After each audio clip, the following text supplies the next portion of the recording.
Karena sungguh mengenal Yesus luar biasa. Dan kesempatan yang paling cepat di dalam dunia. Saudara tahu, ada seorang hamba Tuhan yang dibawa juga pergi ke sana untuk mengenal tiap-tiap kehendak Allah, butuh puluhan tahun nantinya. Tapi kalau di dalam dunia cepat. Karena apa? Ini saat zaman anugerah.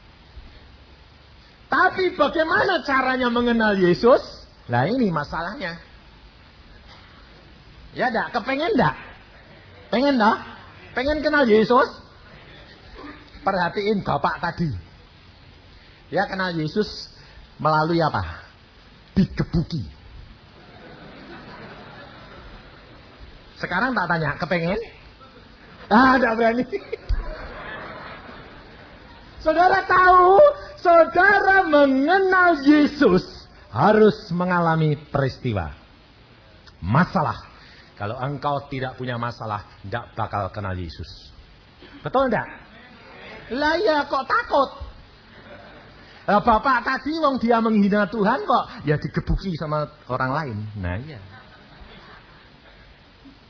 Maka dari itu, apa yang dikatakan oleh Tuhan? Mari kita baca di dalam Yeremia.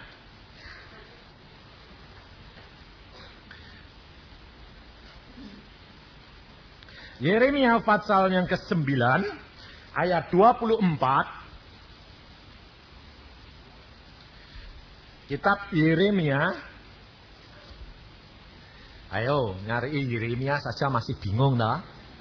Tandanya ndak pernah baca Alkitab. Ayo, apalagi kalau Alkitabnya masih lengket-lengket. Kretek ya. Tandanya ndak pernah dibuka. Nanti kalau waktunya tiba engkau kecewa. Kenapa? Janji Tuhan engkau ndak lihat. Ini loh. Alkitab saya ini sudah ganti beberapa kali. Karena apa? Setiap 6 bulan habis. Setiap 6 bulan habis. Dari umur 12 sampai 51 tahun. Luar biasa. Baca tiap hari enggak pernah bosen. Saudara percaya? Ini luar biasa. Dulunya Alkitab ini obat ngantuk. Nah, ini masih berlaku buat saudara. Kalau tidak percaya, nanti malam kalau tidak bisa tidur, siapa yang tidak bisa tidur, ambil Alkitab. Lalu baca yang di perjanjian lama, kitab bilangan. Nama. Nanti matanya bundur, masih tak plus. Kitab Alkitabnya jatuh mak pelok. Nah, pengalaman enggak? Kalau baca Alkitab ngantuk enggak? Jujur. Ngantuk. Tandanya masih ada roh yang lain yang menjadi penghalang. Karena kalau engkau kenal Alkitab, mengerti Yesus banyak, setannya rugi. Makanya kalau engkau tidak bisa tidur, mau baca Alkitab, mesti ngantuk. Supaya apa? Tidak lihat cepat banyak-banyak. Baru baca sebentar, kereta tidur. Nah, ya tak? Kok orang Kristen kok susah-susah cari obat tidur? Wong punya obat tidur nomor 1. Ya enggak? Kalau sembahyang, tengah malam dibangunin Tuhan. Kadang-kadang saudara merasa toh, tengah malam seperti ada yang bangunin. Bangun. Sembahyang. Suruh apa? Masih ngantuk. Lalu sembahyangnya sambil tiduran ya Tuhan. Jadi tangannya dilipat gini terus.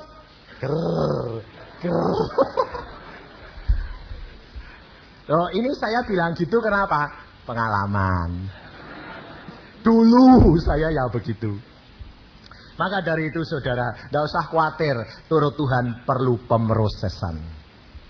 Untuk mengenal dia, engkau perlu diproses.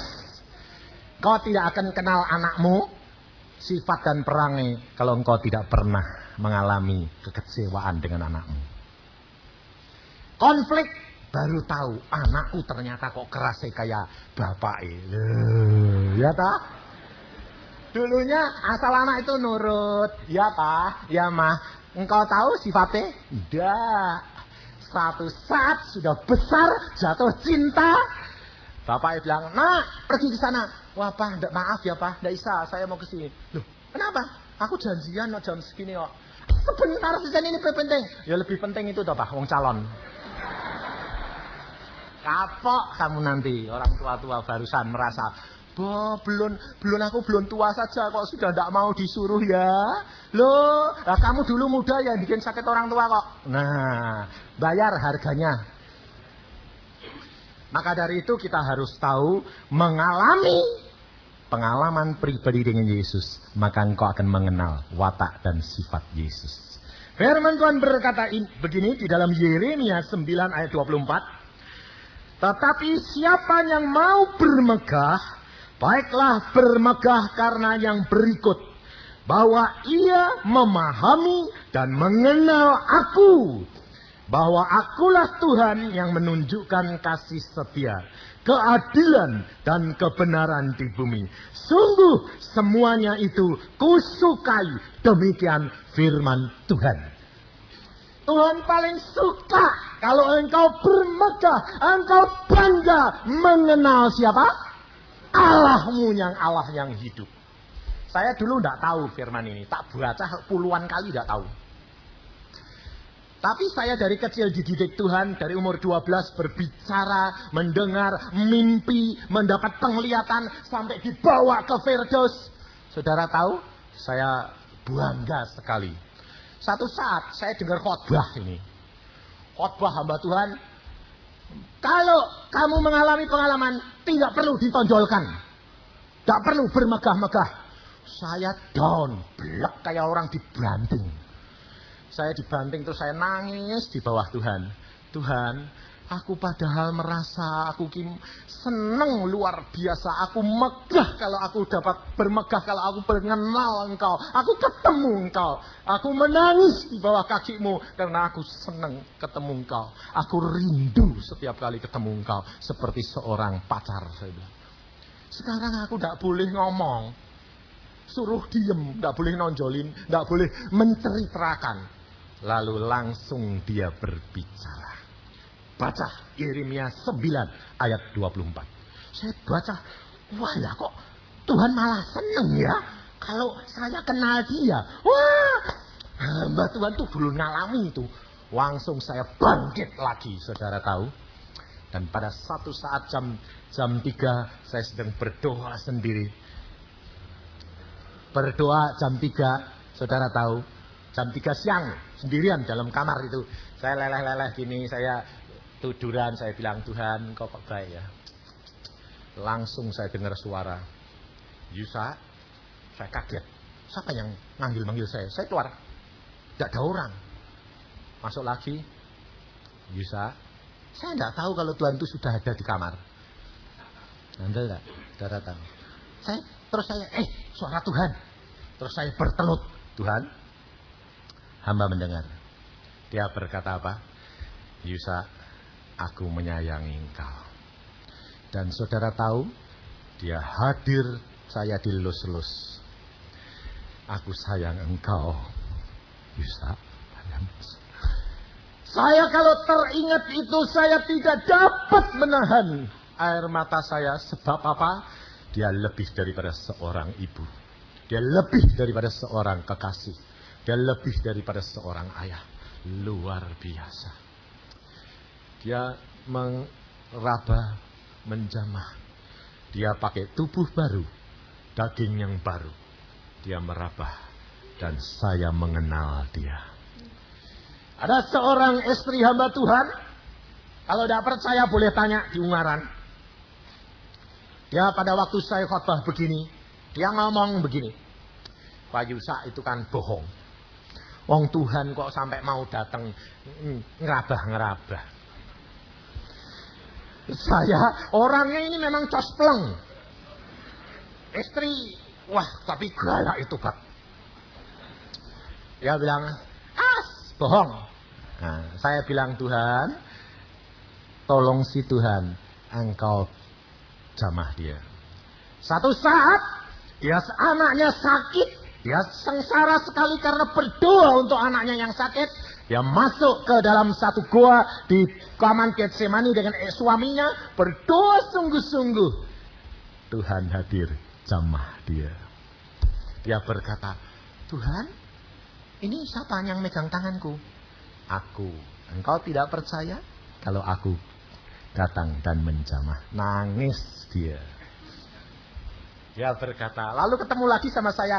Ampun ya Pak Yusa, kenapa? Aku menghina Anda, Allah membela. Luar biasa Allahku. Kalau engkau menjadi kekasih dia, engkau akan mengalami bersama dengan dia. Luar biasa firman Tuhan. Kita patut memegahkan diri. Karena apa? Karena kita tahu Allah kita itu ya dan amin. Tapi engkau kalau mau mengenal dia, bagaimana caranya?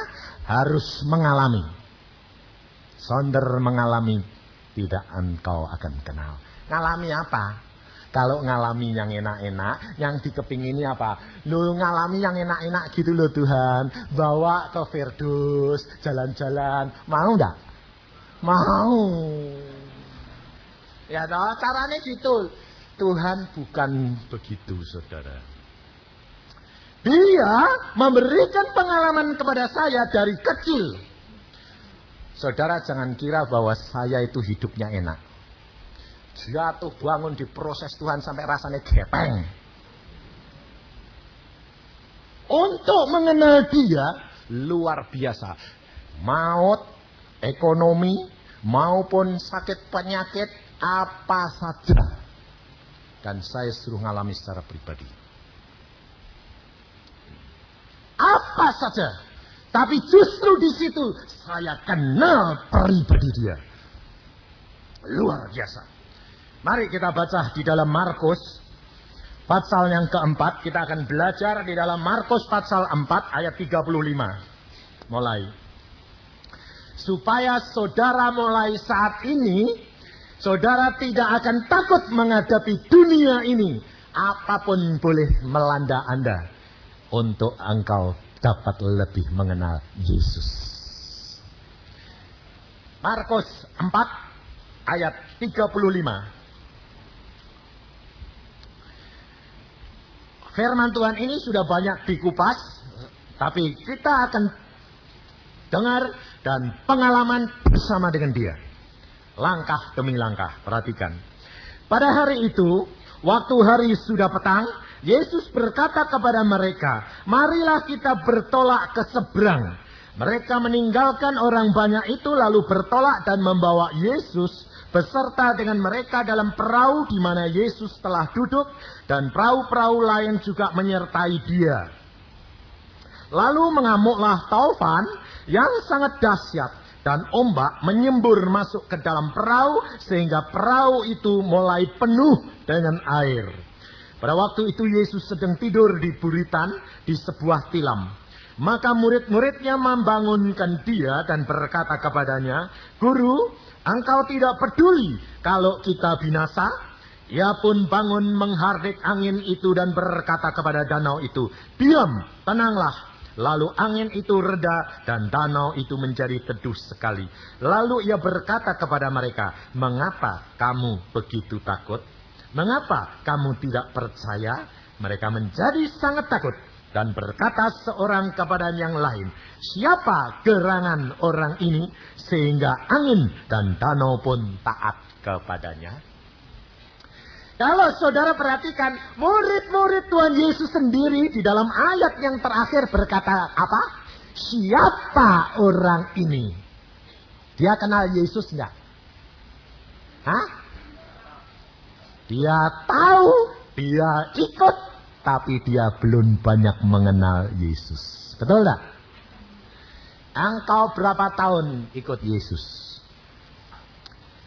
Hanya tahu, belum kenal. Betul tak? Kalau kenal, kan mesti sudah salaman. Sudah ngomong-ngomong. Kamu kenal Presiden Soeharto? Orang Jakarta loh saya tanyai. Sakota. Ada kenal Presiden Soeharto? Kenal? Sudah pernah salaman? Nah, kok bilang kenal? Tahu di mana? Di TV. Ya toh? Engkau kenal Yesus? Banyak yang belum tahu. Melalui apa? Alkitab. Tapi kenal dia belum. Puji Tuhan. Ada yang sudah kenal. Ya. Ini loh saudara. Engkau harus mengenal. Sebab Yesus berkata, domba-dombaku kenal suaraku.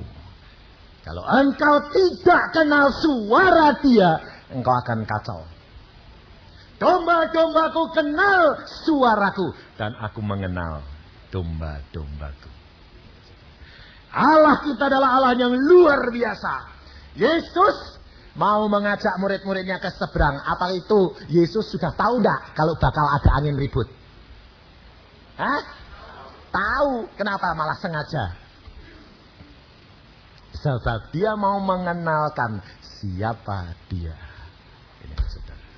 Pada waktu saya di Israel, memang luar biasa. Di Tasik Tiberias ini luar biasa.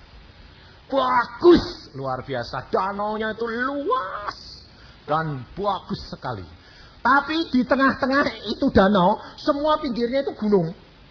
Pantesan sewaktu-waktu timbul angin ribut karena anginnya itu berputar.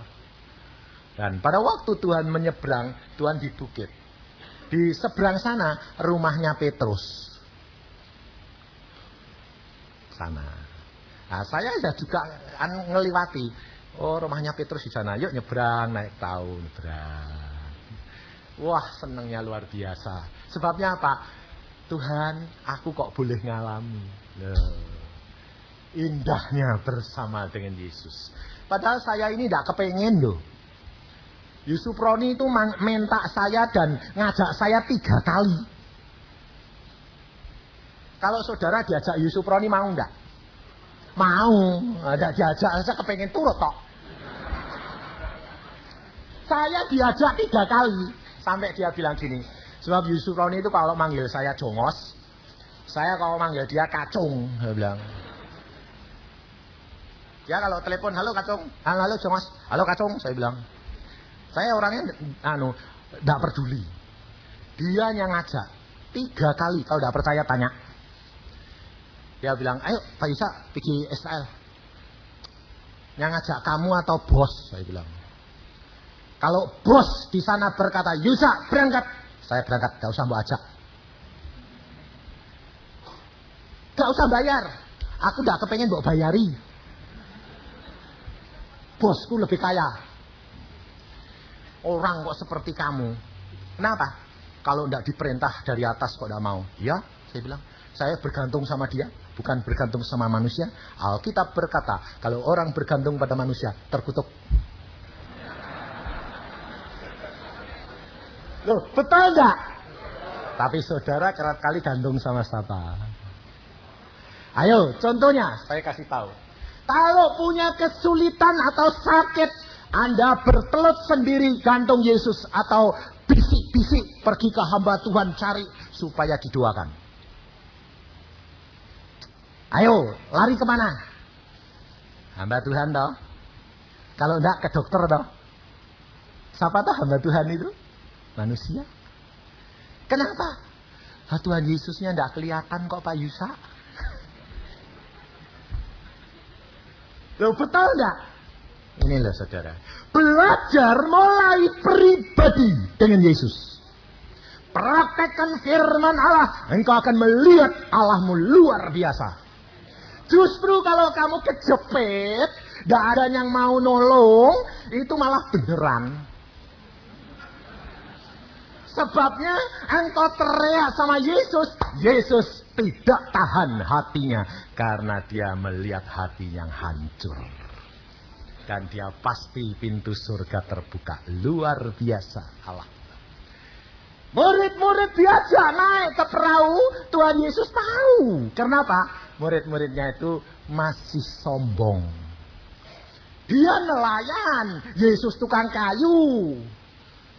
Lalu Murid berkata apa? Oh, nyebrang. Oh, ini sudah bagianku Tuhan. Engkau tidak usah ikut-ikut. Engkau di pinggir, di belakang aja. Istirahatan, tidur. Kami tak butuh engkau kok Tuhan. Wong cuma nyebrang aja. Ahli nelayan. Di dalam perdagangan saudara juga begitu dah.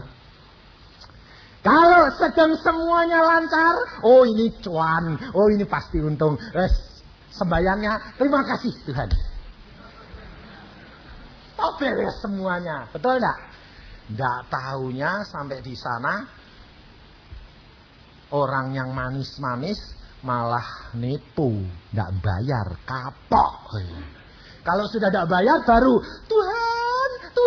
Lalu Tuhan bilang, apa? Itu enggak bayar.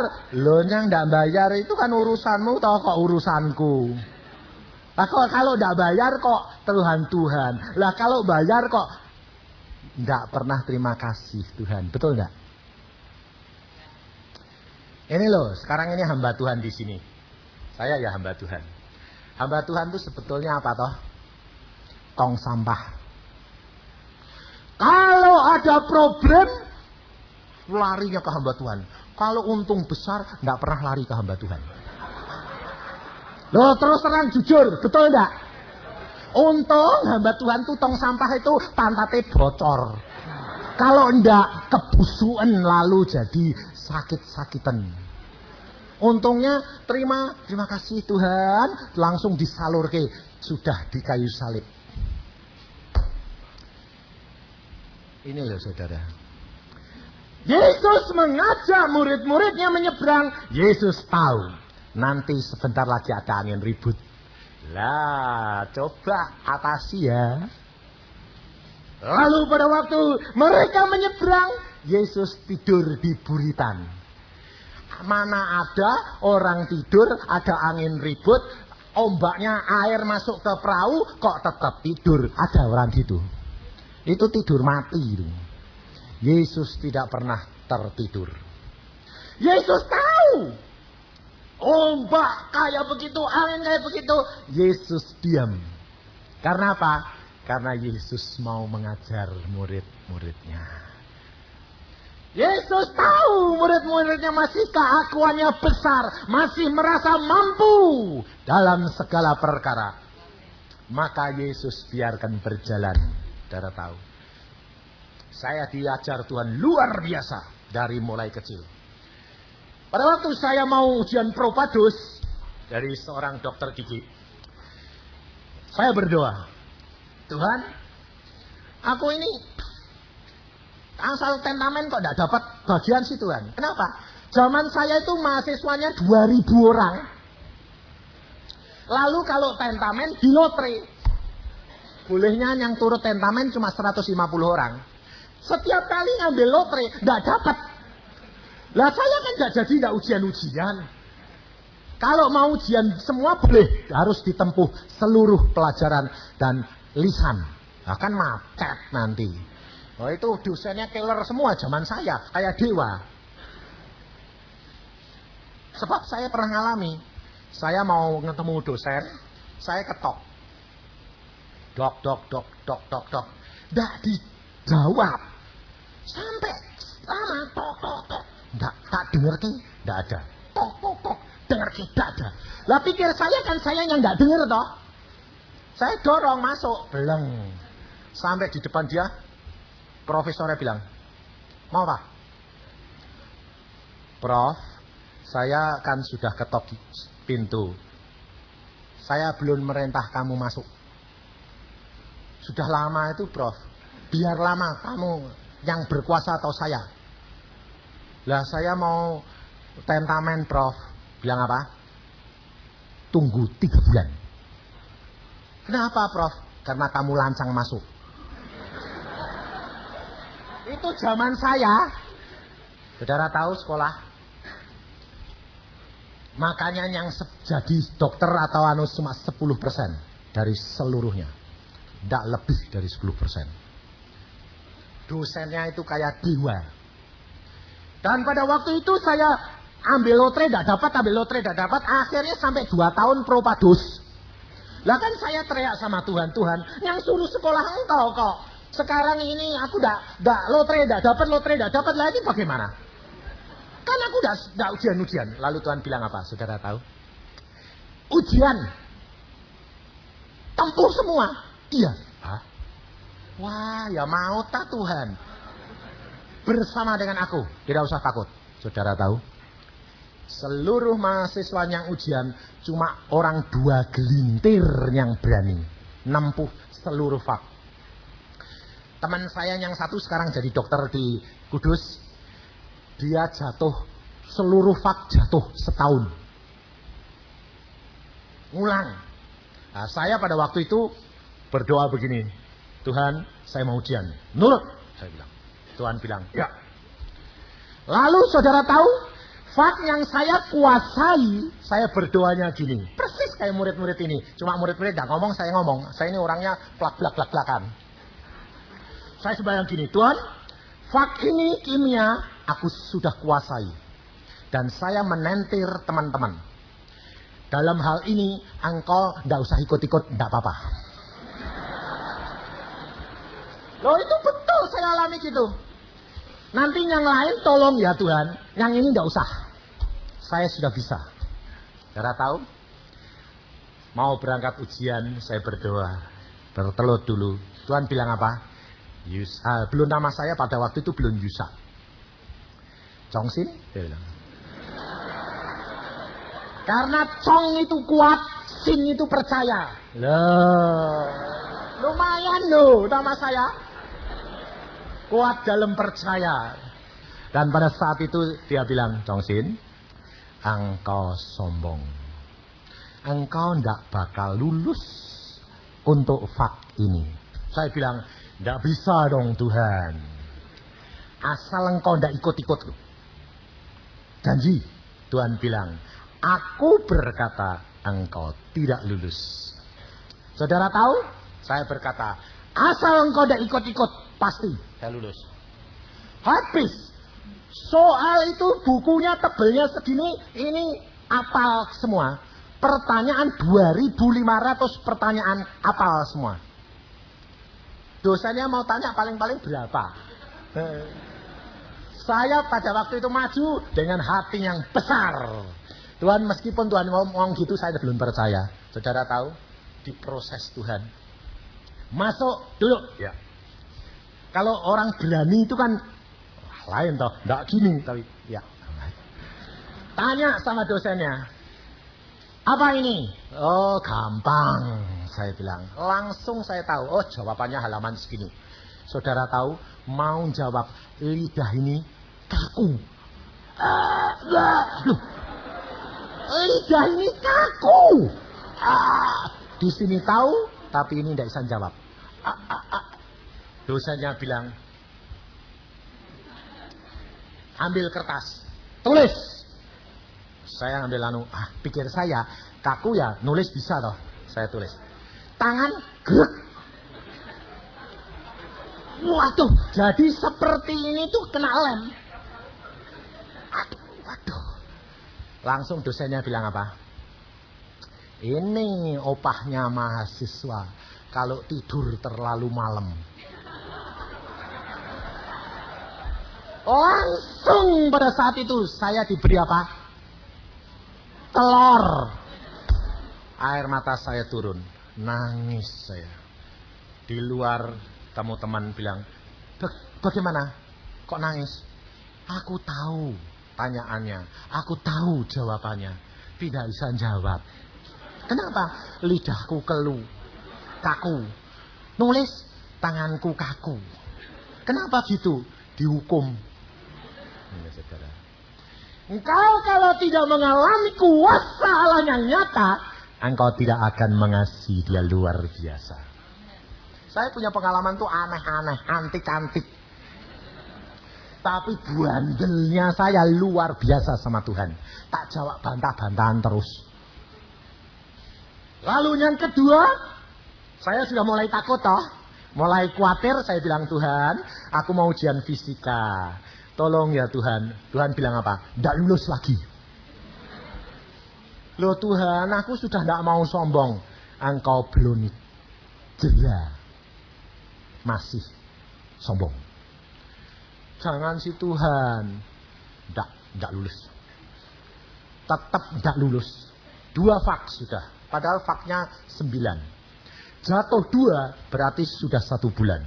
Jatuh 3 bulan, jatuh 4 6 bulan, jatuh 5 9 bulan, jatuh 6 setahun. Pada waktu itu saya sudah bingung luar biasa. Baik, mulai ini aku sertai. Tapi aku tidak mau jatuh setahun. Kalau setahun saya tidak lulus, saya keluar. Saya bilang, saya tidak mau sekolah. Saudara tahu, saya mengalami seperti Abraham. Tuhan berkata apa? Tidak jatuh setahun. 9 bulan ya tidak mau. Tuhan bilang, tidak 9 bulan.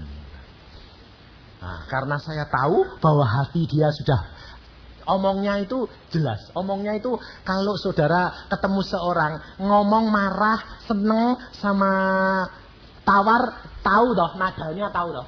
Lah ini saya kenal nada dia itu sayang. Aduh, 6 bulan ya tidak mau.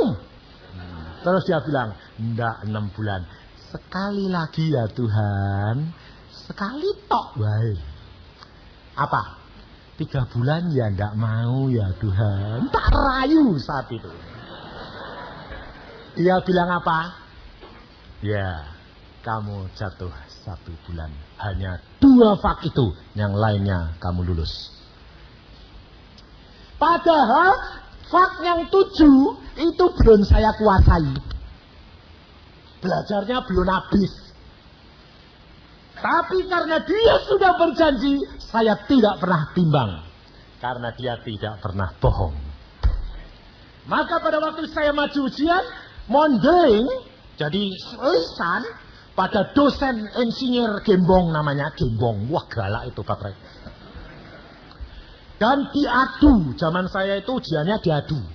Orang kedokteran umum 1, kedokteran gigi 1, pertanian 1, dokter hewan 1. Yang lulus cuma 1. Caranya itu diadu orang 4 fakultas. Saya pada waktu besok mau maju, saya bilang, Tuhan, belajarku belum selesai. Ampun ya Tuhan. Tuhan bilang apa? Nggak usah pusing. Lah bagaimana wong belajarnya segini, bukunya tebel, nggak selesai. Tuhan bilang, halaman segini sama segini, 2 halaman itu belajar.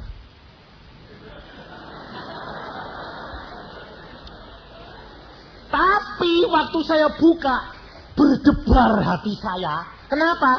Halaman itu selama 10 tahun tidak pernah ditanyakan karena terlalu gampang. Saking gampangnya, sehingga mahasiswa tidak pernah dibelajar. Karena apa? Itu terlalu gampang. Selama 10 tahun ujian tidak pernah keluar. Lah saya suruh belajar itu. Saya nurut, tak apalin sungguh. Besok ketemu mahasiswa teman-teman toh, kalau mau ujian kan kumpul-kumpul tenter lagi. Saudara tahu, muka saya pucat luar biasa. Setiap orang yang keluar saya tanya, kamu ditanya apa? Tanya ini. Lah aku udah bisa semua. Terus dijak tenter, tidak bisa. Saya bilang, sip, saya pergi menyendiri, tak sembayang. Diam saja. Teman datengin, kamu ngapain? Aku takut kok. Hatiku deg-degan. Kenapa? Lah aku cuma belajar 2 halaman. Loh kamu ini gila? Iya, memang cuma 2 halaman. Kamu 2 halaman belajar mana? Ini sama ini. Untuk 10 tahun gak bisa keluar. Iya. Lah kamu mau gantung diri? Iya. Saudara tahu, waktu giliran saya orang 4 ini datang, saya yang paling hati jantung ini rasanya mau lepas.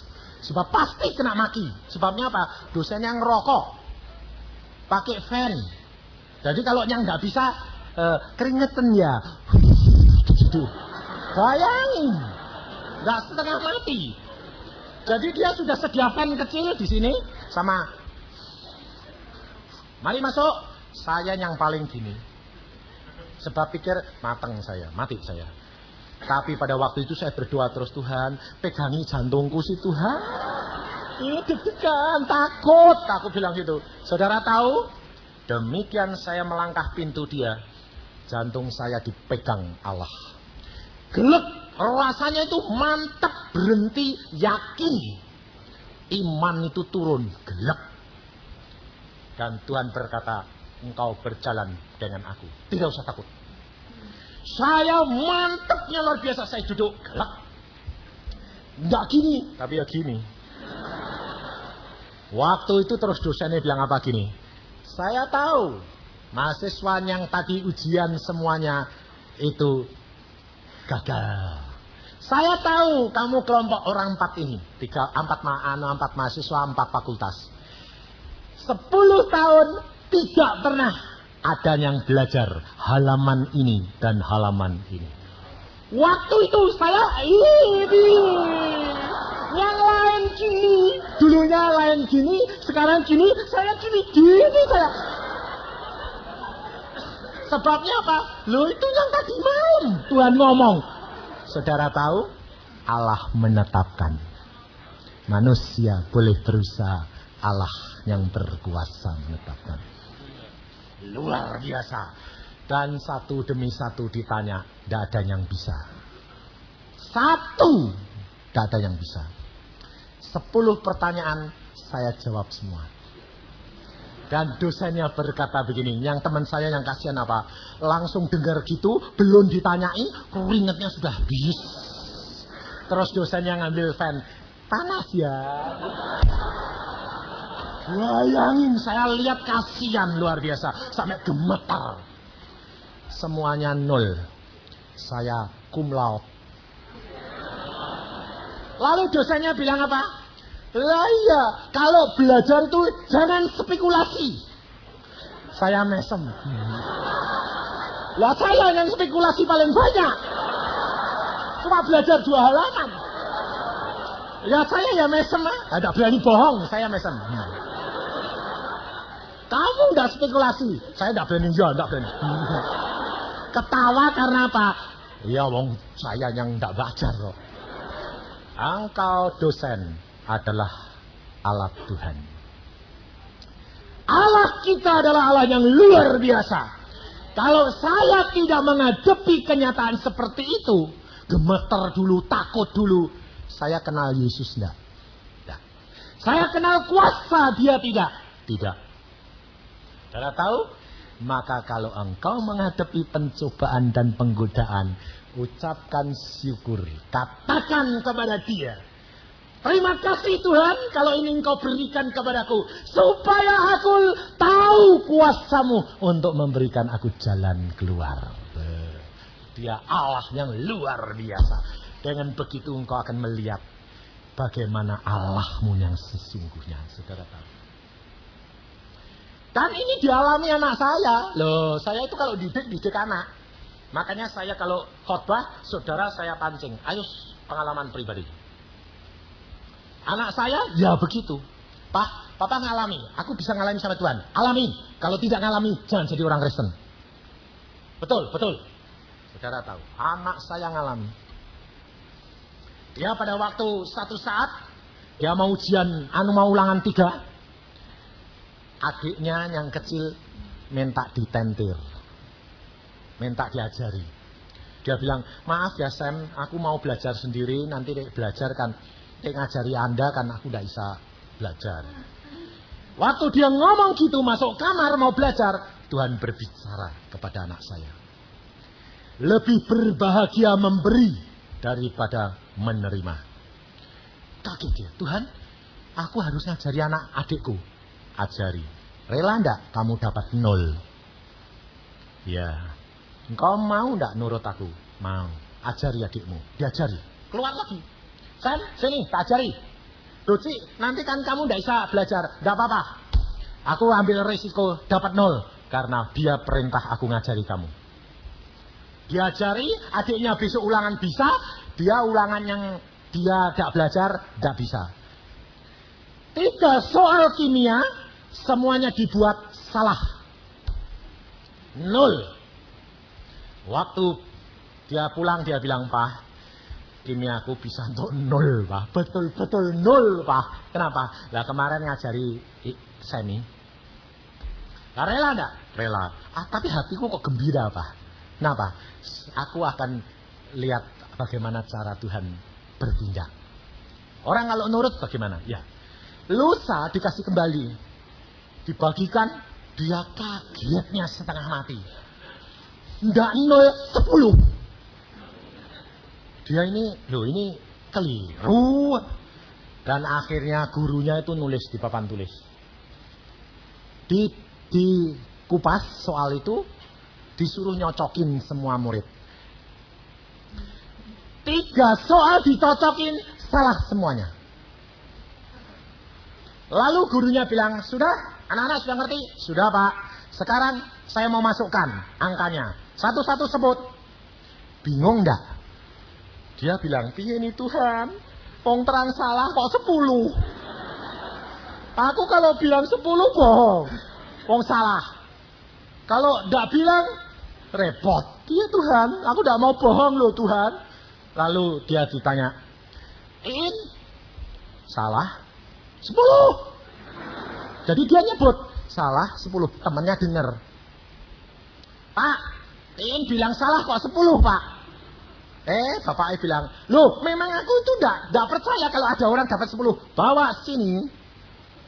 Diminta saudara ininya kertasnya. Nah, dia kan bergetar. Waduh celaka 12 ini. Bakal 0. Bapaknya saudara tahu baca gini. Nomor 1. Cocok. Betul. Persis.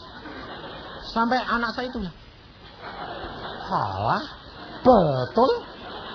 Nomor 2 betul, nomor 3 betul. Dia bilang, saya cari salahnya udah ketemu sih. Saya mau kurangi daripada 10. Tapi cocok persis. Ya 10 kamu. Sampai sekarang soalnya dibuat jimat. Dia bilang, ini loh Allahku itu Allah yang luar biasa. Lalu pada waktu dia terima, dia bilang gini, Tuhan kok bisa gitu itu piye? Bagaimana? Lalu Tuhan berbicara sama dia. Engkau rela mati 0. Aku hidup 1. 10. Kalau engkau rela direndahkan 0. Dan engkau berharap menurut kepadaku, aku hidup. Maka 0 sama 1, 10 bagian.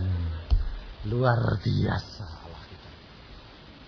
Maka saudara, hidup kekristenan itu belajar dari firman. Kalau murid-murid dibawa menyeberang, Allah tahu bahwa akan terjadi angin ribut. Yesus merasa dikesampingkan. Yesus berkata, silahkan hadapi. Aku akan tidur. Aku istirahat. Pada waktu murid-murid berjuang habis-habisan dengan angin ribut dan gelombang, sampai tenaganya habis, baru dia berkata, Tuhan, apakah engkau tidak peduli kalau aku mati? Apakah Yesus tidak peduli? Yesus tahu. Sampai batas mana engkau memperjuangkan hidupmu? Kita sudah menyanyi. Allah menetapkan langkah-langkah orang yang hidupnya berkenan. Harus sekarang engkau punya moto. Ini terus terang moto saya. Dulu moto saya kepingin ini, sekarang ini. Saya sekarang tidak. Waktu di Israel jam 4 pagi saya dibangunkan Tuhan. Tuhan berkata, sembahyang. Nah, saya berdoa. Lalu setelah 4:30 Tuhan berkata, engkau minta apa? Ditanya. Sekarang engkau minta apa Yusuf? Saya berkata apa? Tuhan Roh Kudus, engkau yang mengenal kehendak Allahku. Tuhan Yesus engkau tanya, tapi aku tidak mengenal diriku sendiri. Apa yang aku harus minta Tuhan? Roh Kudus berkata, apa yang Bapakmu punya? Bapakku punya segala. Apa yang menjadi bagian anak kalau ia menyenangkan hatinya Bapak? Langsung saya tahu. Ya. Saya bilang, Tuhan Yesus, hamba-Mu minta. Bagaimana hamba-Mu dapat menyenangkan hati-Mu? Pada waktu itu dia berkata, berbahagialah engkau hambaku. Saudara tahu, mulai saat itu saya selalu berdoa, Tuhan, bagaimana supaya aku dapat menyenangkan hati-Mu? Ini saudara. Kalau engkau dapat menyenangkan hatinya Allah, kalau engkau mengasihi Dia, Dia yang akan menetapkan langkahmu. Dan engkau tidak usah khawatir. Maut tidak menjadi masalah. Kenapa? Karena kita tahu Dia yang menetapkan. Satu saat istri saya serangan jantung. Langsung dia bilang, aku tambah sesek napasku tambah sesek. Saudara tahu dari hari sengal-sengal. Saya datang, saya bilang, kenapa kamu kok jadi napasnya gitu? Aku kena serangan jantung. Terus bagaimana? Napasku tambah lama tambah sesak. Aku tahu waktuku sudah singkat. Ya sudah toh, ucapkan syukur. Kalau harus pulang. Saya yakin kalau ibu-ibu di sini suaminya berani ngomong gitu, bener ya, nanti supaya kamu kawin lagi ya. Nah ya toh, pasti, betul enggak? Wong enggak disayang kok malah. Kalau sudah waktunya pulang. Apa doain mbak nyukuri mati gitu. Untungnya istri saya kenal watak saya, saudara. Saya pada waktu itu, kalau sudah waktunya pulang. Sekarang beres dulu sama Tuhan, cepat beresin. Misalnya. Lalu istri saya bilang, ya. Jadi kalau nanti Tuhan panggil sudah beres ya. Ya, beresin. Terus dia sembayang. Terus habis itu saya masuk ke kamar lain. Saya masuk kamar lain ngapain? Dia tanya sama Tuhan. Saya bilang, Tuhan, istriku kok serangan jantung itu sudah waktunya pulang. Kalau sudah waktunya pulang ya silahkan bawa. Cuma bagaimana sih Tuhan itu? Lalu Tuhan berkata apa? Kemarin dulu itu aku ngomong apa? Giginya istri saya itu pada sakit. Saya bilang cabuti wae, ganti gigi palsu, jadi tidak usah sakit. Lalu Tuhan ngomong sama saya, jangan kamu cabuti. Dia terlalu peka, tidak bisa pakai gigi palsu. Biar dirawat, masih kuat 5 tahun. Oh iya, Tuhan kemarin kau bilang, iya, aku kan ngomong masih kuat giginya, aja kuat 5 tahun. Apa jantungnya sekarang berhenti? Akan tidak konsekuen Tuhan. Oh iya ya, terima kasih. Terus saya masuk kamar lagi, dia belum selesai sembahyang. Ucapkan syukur, gigimu masih kuat 5 tahun. Kamu tidak mau mati, mau sembuh. Amin. Dia buka mata, sembuh. Tidak apa-apa. Ya, ucapkan syukur. Ya.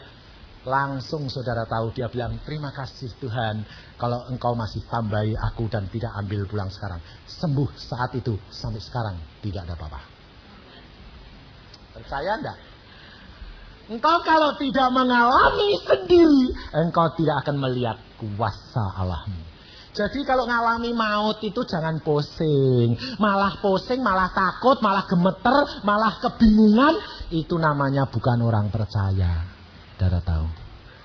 Firman Allah berkata, di mana imanmu? Di mana percayamu? Pada waktu murid-murid dia mengalami itu, dia grogi. Dia tanya, Tuhan, engkau tidak pedulikan aku? Yesus berkata, di mana imanmu? Jadi, kalau saudara mengalami pencobaan, mengalami problema, firman Tuhan, ucapkan syukur. Jadi, orang Kristen itu harusnya dianggap orang dunia orang gila. Sakit ngucap syukur. Masalah ngucap syukur. Lah orang sinting. Betul tak? Katakan, memang aku gila dengan Tuhan. Gila dengan Tuhan itu sehat. Sebabnya apa? Daripada tergila-gila sama wanita. Kan lumayan tergila-gila dengan Tuhan. Betul tak? Makanya itu, engkau perhatikan. Istri saya itu dulu segala sesuatu bergantung kepada saya. Segala-gala, pokoknya aku tidak tahu, pokoknya tahunya suami. Satu saat Tuhan berkata, engkau istri tidak boleh bergantung dengan suamimu. Kalau engkau mengasihi aku, suamimu milikmu. Kalau engkau tidak mengasihi aku, suamimu bisa lari. Dan itu kenyataan, saudara. Pada waktu dia bergantung kepada saya malah kepingin, mata saya malah kepingin orang lain. Sampai saya bilang, loh, mata saya sekarang kok ketarik sama perempuan lain. Saya bilang sama dia, kenapa kamu gitu? Aku nanti kamu tinggalkan. Gak tahu tuh, pengen sana. Saya terus terang, saya ini penginjil bobrok. Saya terus terang. Siapa toh orang model saya tidak seneng mata keranjang. Saya itu punya sifat yang jelek. Mata keranjang, mata duitan, minum, saya itu. Bayangin saudara. Tapi Allah proses. Padahal dari umur 12 saya sudah dengar suara dia. Itu tidak jaminan bahwa pemrosesan sudah selesai. Tapi pada saat Yesus berkata kepada istri saya, kalau engkau cinta lebih kepada suamimu, engkau akan kehilangan suami. Dia sadar. Sebab saya orangnya terus terang. Saya kalau bilang gitu, saya tunjukkan. Istri saya bilang, kamu ketarik sama saya. Itu loh. Saya tunjukin. Nggak gila. Untung istri saya itu nggak main pukul palang pintu. Dia istri yang lembut dan bijaksana. Dia bilang, kue ketarik sama itu? Ya. Apanya toh yang mau narik kue? Nggak tahu. Oh ya silahkan. Setelah itu dia sadar. Dia bertelut di bawah kaki Tuhan. Tuhan, jangkau suamiku. Aku sekarang mengasihi engkau lebih daripada suamiku. Kalau engkau relakan dia, silahkan. Itu hakmu Tuhan. Dia hambamu, engkau yang proses. Sebelum jadi hamba Tuhan loh, masih jadi dokter. Saudara tahu, tambah lama saya tambah dekat. Satu saat Tuhan berkata, Yusa, tidak lagi. Kenapa? Asal saya ketemu dia, ada sepasang mata ngintip saya. Saya tuh dilihat sama sepasang mata. Lah ya risih. Kalau mau pacaran kok dilihat orang. Sampai saya bilang, itu matanya siapa sih? Kok ngawasi terus? Tuhan berkata, engkau tidak bisa lepas daripada mataku. Tidak bisa, lepas akhirnya. Tidak tahu. Saya bilang, kamu ngapain sih? Kok saya tidak bisa diawasi terus? Loh yang ngawasi siapa? Tuhan. Dia bilang, Allahku, pembelaku. Satu kali lagi saya jatuh cinta, tidak mau ngomong. Tidak tak omongi.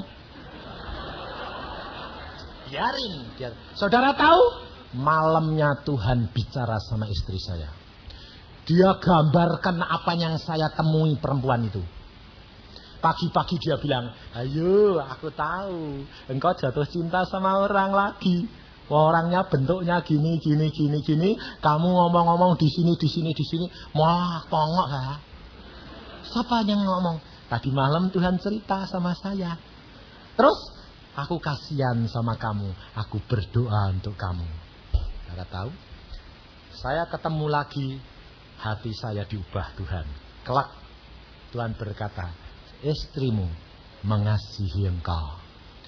Perempuan itu ditemui dia, disayang dia, diinjili. Dia menjadi anak Tuhan. Ayo, ibu-ibu bisa gitu? Tidak bisa.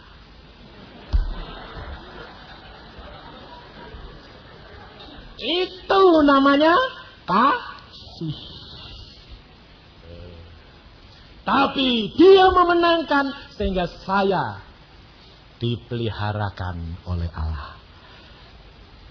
Pencobaan itu baik untuk supaya engkau mengenal Yesus lebih. Engkau melihat kuasa dia, engkau melihat cinta dia, engkau melihat jalan keluar yang Allah berikan. Engkau akan berkata, Allahku adalah Allah yang besar. Siapa yang boleh melawan aku kalau Allah beserta dengan aku? Jadi engkau tidak usah takut, saudara. Tidak ada perkara yang besar di hadapan hadirat Allah. Angin ribut, Allah cuma berkata apa? Diam, semuanya berhenti. Lalu murid-murid, siapa dia? Nah, kamu tahu? Yesus itu siapa? Kalau engkau tidak mengalami angin ribut, engkau tidak kenal pribadi dia. Maka dari itu, saudara, apa yang engkau takutkan? Apa yang engkau khawatirkan? Allahmu sudah tahu apa kebutuhanmu. Tidak ada barang yang mustahil bagi dia. Apapun dia sanggup melakukan. Karena Allah kita adalah Allah yang luar biasa. Saya akan tutup dengan satu kesaksian pengalaman saya dengan anak saya perempuan. Pada waktu kita pulang dari Australia, jalan-jalan loh sama satu keluarga. Lalu pulang, dia sudah tes masuk fakultas 2 tahun yang lalu. Tidak diterima. Waktu tidak diterima, uang kita sudah habis buat jalan-jalan. Sebab pikir saya diterima, oh dia cukup pinter. Ternyata tidak diterima di Indonesia. Terus akhirnya dia berdoa, Pak, aku tidak diterima di sini. Terus bagaimana? Tuhan sudah berbicara, pergi ke luar negeri. Hah? Lah keluar negeri itu biayanya siapa? Wong-wangnya sudah dibuat jalan-jalan habis. Lalu dia berkata, enggak tahu. Tuhan ngomong apa? Ayo sekarang kita berdoa lagi, doa puasa 3 hari. Engkau sendiri, papa sendiri. Tuhan akan berbicara kepadamu, Tuhan akan berbicara kepada papa. Checking. Ya. Berdoa. Tuhan jawab dia. Dia berkata, Tuhan berkata, berangkat ke mana? Holland. Loh, Holland tuh enggak punya family. Enggak punya teman. Teman tuh cuma anak mahasiswa baru di sana setahun, anaknya Tony. Enggak punya yang lain. Lah kamu tuh sponsornya siapa? Enggak tahu. Tuhan berkata, Holland. Saya bilang, Tuhan, Holland. Holland. Ya, Holland. Saya bilang. Padahal itu sudah Agustus, saudara. Agustus tanggal 15. Saya tanggal 21 ngadakan kebangunan rohani di Gelora Gedung Olahraga di Bandung. Nah, berangkat kapan? Nggak tahu, Pak. Ya sudah, saya berdoa, Tuhan, berangkat kapan? 22, berangkat. Tinggal seminggu ini cari paspor, cari tiket, uang lagi. Bagaimana Tuhan? Berangkat. Nah, ya sudahlah. Saudara tahu, kita butuh uang pada waktu itu, saya hitung-hitung kira-kira 3 juta. Saya berdoa.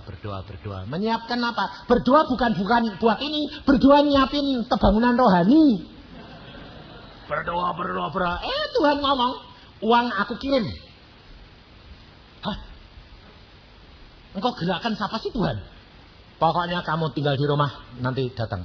Dari luar kota saya terima 3 juta. Luar biasa. Saya sampai melongok. Loh, kok orang tahu kalau aku mau berangkat ini siapa? Dia tinggal perintah orang. Ting. Saya bilang luar biasa Allah itu. Lalu saya sudah terima, saya bikin paspor. Saudara tahu, bikin paspor itu kan minta tiket. Tiketnya kan pulang pergi diminta. Saya cari tiket tidak ada. Sudah penuh semuanya. Saya pergi ke kedutaan, wakil kedutaan Belanda di Bandung. Pak, saya mau ke Holland. Ngapain? Sama anak saya. Kalau bilang sekolah ditanyai, mana surat sponsor, mana les bahasanya, dia bahasa Belanda sekecap gak bisa. Mau belum pernah les. Bayangin saudara. Lah saya bilang, Pak mau ke sana, mau ngapain? Orientasi. Gak bohong toh? Melihat sana saya. Oh ya, ternyata wakilnya duta itu kenal saya. Pak Yusa, mau berangkat? Ya. Lah mana tiketnya? Belum dapat. Wah, sebetulnya enggak boleh Pak. Tapi saya kenal Pak Yusa. Nah terus, nanti saya yang ngurus. Kalau Bapak tiket tidak dapat, saya akan usahakan melalui kedutaan. Aneh enggak? Jadi paspornya keluar. Dalam waktu 4 hari keluar. Nah setelah keluar, saya ini cari tiket. Saya pergi ke travel. Saya bilang, Pak mau ke Holland, Amsterdam, atau di pokoknya Belanda. Saya bilang, semua penuh. Tidak ada. Garuda, KLM, SQ, tidak ada. Semua penuh liburan. Nah saya ya pulang toh. Bukan salah saya toh. Di mobil saya bilang, Tuhan penuh. Nah, saya ya cuma gitulah mau apa. Wong travel bilang penuh. Penuh. Tuhan ngomong, balik. Loh penuh kok balik? Balik. Ya saya balik lagi, naik mobil. Muncul lagi di direkturnya itu. Direkturnya masih ada. Dan direkturnya orang Kristen, tapi nakal. Karena enggak bayar utang saya. Nah terus saya bilang, balik, Tuhan suruh ngomong apa? Katakan kepada direkturnya. Mana direkturnya? Ini. Ada. Nah saya ya bilang, Pak, saya butuh 2 tiket. Kemana? Holland. Loh tadi kan Bapak sudah datang toh? Iya. Bapakku. Lah ya memang bapakku di surga kok. Dia pikir presiden. Dia bilang, oh presiden. Bukan. Mulai dia melotot. Bukan. Siapa? Bapakku. Bapak siapa? Yang di surga. Oh. Pikirnya saya orang gila. Saudara tahu. Ternyata dia orang Kristen loh saudara. Anggota Cibunut DKI. Saya berkata, Pak, Allahku berkata ada. Tapi saya yang anggota, saya yang tahu jadwalnya, tidak ada. Ada. Loh, Bapak yang ngurus atau saya? Saya bilang, saya yang mau beli, Anda yang ngurus. Ada. Allahku berkata ada. Dia berkata, tidak ada. Gini saja sudah Pak, daripada ribut, saya bilang. Bapak introkal ke Jakarta, pesawatnya SQ, Singapore Airlines. Saudara tahu? Sampai Tuhan ngomong sama saya jelas. Pesawatnya SQ. Bapak introkal ke Jakarta. Kalau tidak ada, ongkosnya saya bayar. Tapi kalau ada, Anda bayar. Oh baik. Saudara tahu? Dia introkal besok pagi jam 9 saya langsung dapat dari SQ Jakarta, langsung dari Singapura. Pak Cipto, ya ada 2 tiket Pak, atas nama Bapak dikirim dari Singapura Airlines. Hanya ada 2 tempat persis untuk Bapak dan anak Bapak. Luar biasa enggak Allah kita. Lalu saya datang ke travel, saya bilang, ada. Mana? Saya tadi introkal. Tiketnya sudah ada. Ambil, ada. Saya habis kebangunan rohani, besok saya terbang ke Holland. Sampai di sana saudara tahu, saya itu orang dokter gigi, tapi tidak bisa bahasa Belanda. Nah, saudara tidak percaya, tidak apa-apa. Tapi saya tidak bisa. Istri saya pinter. Istri saya suruh nganter anak saya, tidak mau. Takut. Lah, aku tidak bisa lodo, aku bilang gitu. Anakmu udah bisa londo, lah nanti sana itu kan kayak kera ditulup, saya bilang gini-gini. Mau ngomong apa? Oh enggak bisa Belanda, saya bilang. Ya Inggris toh. Aku Inggris itu kayak pelentang-pelentong, enggak bisa kok, saya bilang. Langsung saudara tahu di pesawat setelah turun kita berdoa. Anak saya bilang, "Pak, itu paspornya kok satu-satu, Pak. Diperiksanya kan satu-satu, enggak boleh berdua. Satu-satu. Jaraknya 5 meter. Satu masuk. Lah saya bilang, nih satu-satu tuh nih. Lah aku dari apa-apa tanya nggak ngerti. Lah terus bagaimana? Ya berdua. Lah terus tengking yuk, tengking. Dalam nama Tuhan Yesus, engkau jangan tanya-tanya. Saya orang guam, jalan. Saudara tahu, Suami istri berjalan, tidak boleh. Di depan saya loh. Tidak boleh. Satu-satu. Saya nekat. Setelah selesai saya bilang, dalam nama Yesus, jalan. Orang dua. Paspor saya tempelkan dua-dua. Saya senggol anak saya. Katakan, dalam nama Tuhan Yesus, jangan tanya apa-apa. Sebabnya tanya saya tidak ngerti apa-apa. Saudara tahu, paspor cuma dilihat. Oke. Aku bilang, saya jalan luar biasa. Ini loh saudara. Kalau engkau tidak mengalami bersama dengan Yesus secara pribadi, engkau tidak akan percaya. Langkah demi langkah bersama dengan dia. Dia buka pintu. Tidak ada pintu-pintu besi yang tertutup. Luar biasa. Dan saya datang sana pakai paspor turis. Dapat cuma 1 bulan. Tapi pada waktu saya sampai di sana, saudara tahu, ketemu anak Tony, saya berkata, Jeff, ini bagaimana? Gampang sih om, ayo. Ini ada urusan kok om. Ada Biro Mahasiswa Indonesia sekarang. Wah, beneran. Saya datang ke sana, dia bilang, mau masuk apa? Arsitektur. TH, oke. Kamu ke polisi. Saya ke polisi. Ada Isa Belanda. Ngajak teman. Tolong toh ngomongin. Terus polisinya berkata, saya perlu sponsor. Tidak punya sponsor, tidak punya kenalan. Sponsor itu harus gajinya 4.000 gulden. Walah siapa? Langsung saya pulang. Salah satu anak, Roy namanya, dia bilang sama tantenya. Tantenya itu bilang gini, tidak apa-apa nanti kita sponsori. Tapi si tante ini belum bilang sama suaminya. Nah besok janjian. Saudara tahu, malamnya Tuhan bicara sama saya. Dia lihatkan saya, ketemu tantenya, ribut sama omnya. Perkara siapa? Perkara saya. Karena omnya belum kenal, tantenya belum kenal, kok berani nyponsori. Jadi si suami ini marah sama istri. Saya malam-malam ditunjuki Tuhan, lalu saya bangun. Loh tadi saya lihat, itu kan om sama tantenya, katanya om sama tantenya Roy. Ya. Loh kenapa Tuhan kok ribut perkara saya? Dia belum kenal engkau, dan dia tidak mau nyponsori. Langsung pagi-pagi saya bilang sama Roy. Roy. Batalkan sponsor ommu. Kenapa om? Ommu tidak setuju. Karena tantemu yang dorong. Dia terpaksa. Batal. Loh om, lah kalau batal nanti sponsornya siapa? Allahku sudah berbicara. Aku sudah sediakan seorang sponsor yang kamu belum ketemu. Saudara tahu? Oh gitu om ya.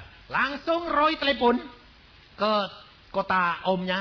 Om, tante, Pak Om Yusa tidak mau disponsori. Kenapa? Dia tadi malam tahu Om sama Tante ribut perkara Pak Yusa. Dia bilang, kok tahu? Tuhan Yesusnya ngasih tahu. Kapok dah. Saudara tahu? Luar biasa Allah kita itu. Lalu minggunya, tantenya ketemu saya bilang apa? Maaf ya Pak Yusa, kalau suami saya tidak berani karena belum kenal. Oh tidak apa-apa. Lah Pak Yusa nanti sponsornya siapa? Tuhan sudah sediakan. Waktu saya di gereja kebaktian, tidak taunya itu teman saya dokter gigi sudah jadi warga negara Belanda di sana 20 tahun. Dia di sana, dia bilang, loh Pak Yusa kok di sini? Oh kamu di sini? Iya. Tadi malam aku baru bersaksi perkara dokter gigi jadi hamba Tuhan. Kok kamu muncul di sini? Wah Allah itu luar biasa ya. Terus dia bilang, kamu butuh apa? Aku ini kesini ngantar anak saya mau sekolah. Perlu sponsor. Aku sponsornya. Lalu Tuhan berkata padaku, ini loh yang aku tunjuk. Kamu tidak usah cari-cari. Aku kirim sendiri. Langsung surat saya berikan dia. Dia didordrek menghadap polisi. Dia bilang sama polisinya, dia nyponsori anak temannya, dicap sama polisi, diantar ke tempat saya. Nah, saya tinggal madep polisi toh. Saya bawa ini madep polisi sama paspor anak saya. Saya ditanya, siapa sponsor ini? Dokter gigi. Saya bilang, kerjanya di mana? Gak tahu. Lah memang gak tahu, saya belum tanya. Gajinya berapa? Gak tahu. Wah, polisinya bilang apa? Gak bisa. Lah saya kan jadi bingung. Loh kok gak bisa kenapa? Harus kenal. Loh saya kenal. Lah ya kok gak tahu kerjanya? Lah memang gak tahu. Gak bisa. Terus saudara tahu, saya tinggal berdoa. Tuhan, gak bisa loh. Tuhan tuh cuma ngomong gini. Tanya dia. Tanya apa? Tanyain dia. Kamu polisi enggak? Lah saya ya niruin suara Tuhan. Kamu polisi enggak? Ya polisi. Ya. Surat ini yang ngecap siapa? Polisi. Polisi mana? Dordrecht. Kamu polisi, dia polisi. Kamu percaya sama polisi enggak? Dia langsung gini. Ya. Betul ya, betul ya. Kalau aku enggak percaya sama polisi sana, berarti aku enggak percaya diriku sendiri. Iya. Iya. Mana paspor cap setahun student? Luar biasa. Allah kita adalah Allah yang mengadakan Yehova Jireh. Maka dari itu engkau tidak perlu khawatir dan takut.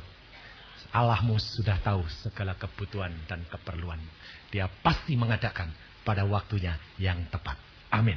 Mari kita berdoa.